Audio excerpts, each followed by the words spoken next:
95% লোকের কোরআন তেলাওয়াত অশুদ্ধ কারণ হচ্ছে কলকলার পরিচয় সঠিকভাবে জানে না। কলকলার হরফ পাঁচটি, কফ, ত, বা, জিম, দাল।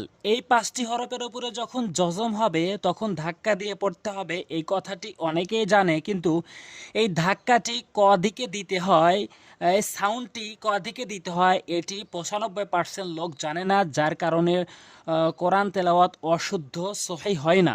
আপনি যদি শুদ্ধ করে তেলাওয়াত করতে চান তাহলে পুরো ভিডিওটি দেখুন। কোরআন শরীফ সহি শুদ্ধ করা পড়ার জন্য 30টি পর্ব সাজিয়েছি, তারই আজকে 10 নম্বর পর্ব, এবং এই 10 নম্বর পর্বে থাকছে কলকলার পরিচয়, এর সঠিক নিয়ম, কিভাবে প্রয়োগ করে সহি শুদ্ধ করে তেলাওয়াত করতে হয়। এই বিষয়টি স্পষ্ট করে বলবো, সম্পূর্ণ ভিডিও দেখার রিকোয়েস্ট থাকলো। দেখুন, কলকলার হরফ পাঁচটি, কফ, ত, বা, জিম, দাল। ভালো করে মনে রাখবেন, কফ, ত, বা, জিম, দাল। এই পাঁচটি হরফের উপরে যখন এই যজম চিহ্নটি হবে তখন আমরা ধাক্কা দিয়ে পড়ব। হ্যাঁ, ধাক্কাটা দুটি দিকে দিতে হয়, সাউন্ডটি দুটি দিকে দিতে হয়। এই প্রথম দুইটি মনে রাখবেন, কফ আর ত, কফ আর ত, এই প্রথম দুইটি হচ্ছে উপরের দিকে ধাক্কা দিতে হয়। উদাহরণে আমি বুঝিয়ে দেব। এরপরে বা, জিম, দাল, এই দ্বিতীয় তিনটি বা, জিম, দাল নিচের দিকে ধাক্কা দিতে হয়। হ্যাঁ, একটু উদাহরণে বলছি, অবশ্যই মনোযোগ দিয়ে শুনবেন। এখানে কফ, ত, এখানে দালটি এই দ্বিতীয় তিনটির মধ্যে মানে নিচের দিকে ধাক্কা, তাই দালটি নিচের দিকে ধাক্কা দিয়ে পড়ব। হামজা দাল জবর আদে, কখনোই হামজা দাল জবর আদো বলবেন না, অধিকাংশ লোক যেটি বলে থাকে এটি বলা যাবে না, বলতে হবে হামজা দাল জবর আদে, আদে, আদে, এভাবে বলবেন। এরপরে হামজা ত জবর আতো, আতো। এই দেখুন, এখানে প্রথম দুটির মধ্যে যেটি উপরের দিকে সাউন্ড হয় তার মধ্যে ত এখানে এসেছে, এই জন্য এটি উপরের দিকে সাউন্ড করতে হবে। হামজা ত জবর আতো, আতো, আতো, আতো, কখনো আতে বলবেন না, আতে বলবেন না, আতো বলবেন। এরপরে দেখুন, কফ রয়েছে, প্রথম দুইটি যেটি উপরের দিকে সাউন্ড তার মধ্যে কফ রয়েছে, এই জন্য আমি উপরের দিকে সাউন্ড করব আক, আক, এভাবে, আকে না, আকে না।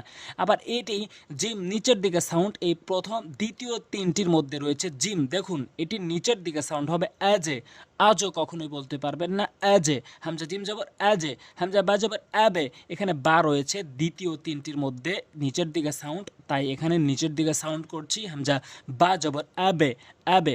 এরপরে দেখুন, বড় বড় শব্দে কিভাবে কলকলার হরফগুলো কোন দিকে সাউন্ড করে কিভাবে উচ্চারণ করতে হয় একটু বুঝিয়ে দেব, সম্পূর্ণ ভিডিওটি দেখার রিকোয়েস্ট থাকলো। দেখুন, এখানে হামজা, হামজা ত জবর আতো, এটি উপরের দিকে না নিচের দিকে বলুন? এটি হচ্ছে উপরের দিকে সাউন্ড হবে, এখানে ত রয়েছে প্রথম দুইটির মধ্যে, উপরের দিকে সাউন্ড হবে। আতো, আইন জবর আমিম জবর মা, আতো আমা, আতো আমা।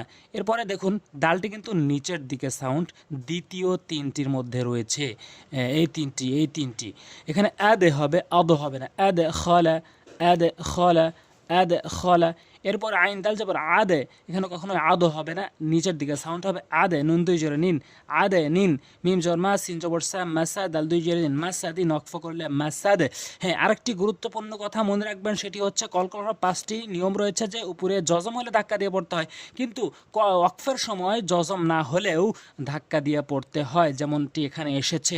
মিম জবর মা, সিন জবর সা, মাসা, দাল দুই জোরে নিন, মাসাদি, নকফ করলে মাসাদে, মাসাদে। এখানে কিন্তু মাসাদও হবে না, কারণ দালটি নিচের দিকে সাউন্ড, মাসাদে, এভাবে বলতে হবে। এখানে হাবে, হাবো হবে না, হাবে, নিচের দিকে সাউন্ড, হাবে লুন। ইয়াজিম জবর ইয়াজে, নিচের দিকে সাউন্ড, আলু, ইয়াজে আলু। তাজিম জবর তাজে, নিচের দিকে সাউন্ড, রয়েজের রি, তাজে রি। হামজা কবজের ইক, উপর দিকে সাউন্ড, এখানে কপ রয়েছে, এখানে প্রথম দুইটির মধ্যে উপরের দিকে সাউন্ড, তাই এখানে উপর দিকে সাউন্ড করতে হবে। ইক র, হামজা জবর র, ইক র। তারপরে নুন তবেশে নুত, উপর দিকে সাউন্ড, নুত, ফা জবর ফা, তা দুই জায়গায় তিন, নুত ফাতিন। বাতা জবর বাত, বাত, উপর দিকে সাউন্ড, শিন জবর শা, বাত শা। ওয়াল লাম জবর ওয়াল, ফাজিম জবর ফাজে, রাজের রি, ওয়াল ফাজেরি। মিম পেশমু, হায়াজের হি, মুহিত, দুই পেশতুন, মুহিতুন, ওয়াকফ করলে মুহিত।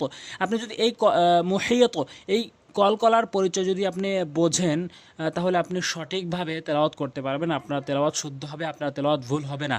পরবর্তী ভিডিও পাওয়ার জন্য অবশ্যই সাবস্ক্রাইব করে রাখবেন, কারণ পরবর্তী ভিডিওগুলো খুবই গুরুত্বপূর্ণ। কোরআন শরীফ সহি শুদ্ধ করে পড়ার জন্য প্রত্যেকটি ভিডিও একটি করে নিয়ম থাকবে, যে একটি নিয়ম বুঝিয়ে দিয়ে আমি কিভাবে আপনি সহি শুদ্ধ করে পড়বেন সেই বিষয়টি আমি স্পষ্ট করে বুঝাবো। অবশ্যই সাবস্ক্রাইব করেন পরবর্তী ভিডিওগুলো পাওয়ার জন্য। আজ এ পর্যন্তই। আসসালামু আলাইকুম ওয়া রাহমাতুল্লাহ।